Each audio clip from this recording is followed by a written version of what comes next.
3 traits of a great Scrum Master. Resilient.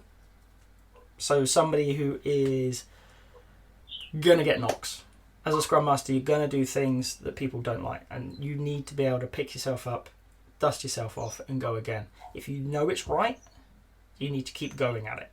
Right? Many different ways. Okay? You work with teams who don't want to do Scrum, they don't want to do Agile. It doesn't work, they're better than it, whatever the current excuse is that's floating around the world. And you can see potential in them. You're going to have tough conversations, and this is something that I don't think many people understand, you're not going to win that battle in one conversation. That can take weeks, if not months, to get people through various little experiments. Well, okay, you don't want to do Scrum. Well, how about we just have a chat?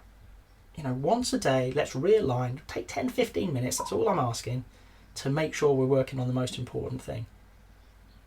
They might accept it. They might say, no, that we don't want to do that. Well, okay, you don't want to do that.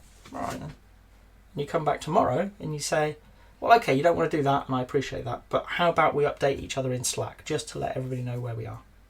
Oh, okay, yeah, we can do that. Okay, brilliant. And over time we can start introducing things that will help them be better.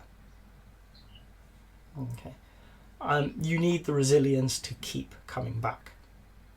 Right? You need to bounce back and go. Do you need to be anti-fragile? Do we need to push it that far? Do you need to thrive in this world? I think many good Scrum Masters do thrive in it. They like that challenge. But you absolutely have to be resilient. You have to have a thick skin. You have to be quite a humble person, he says to a video. I'm aware. But you have to be very aware that success is the team's. Everything you do is in service to that team. Okay, so when they do well, they do well. When you do well, they do well and they get the credit. Right? Everything you're doing is to make them better. So you have to be able to put your own ego to one side and say, it's not about me, it's not what's best for me. Right? And that might extend to what's best for the team is that I step away and we bring a new Scrum Master in. And a really great Scrum Master will recognise that and say, actually, I'm not serving you as well as you could be served. As Scrum Masters, we all have specialties. Maybe we're great at standing up teams. Maybe we're good at getting them going, helping them form. Maybe we're really good at bringing them into high performance. But we need to understand at a certain point, okay, my time here is done. And we have to be humble enough and have set our ego aside to say, you know what, you need somebody else now. That's not a slight on you.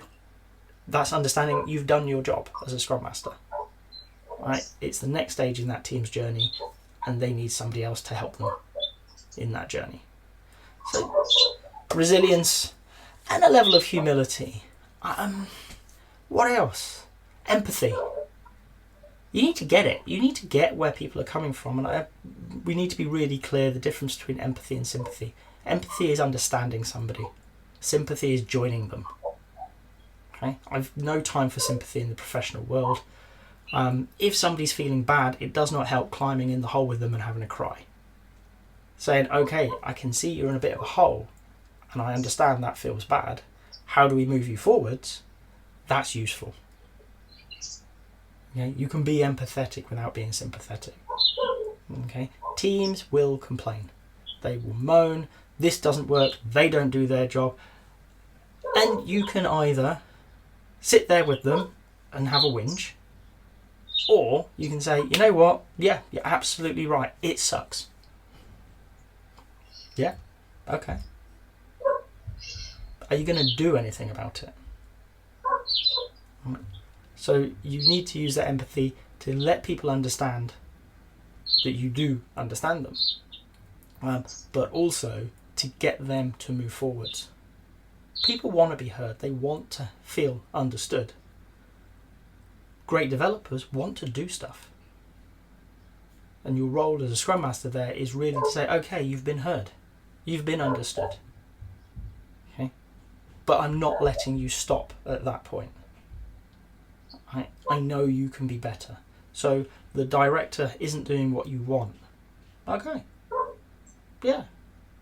I think they should as well. But evidently they don't. So what can you do to help convince them to do what you want? What's the next step forwards? So there's 3.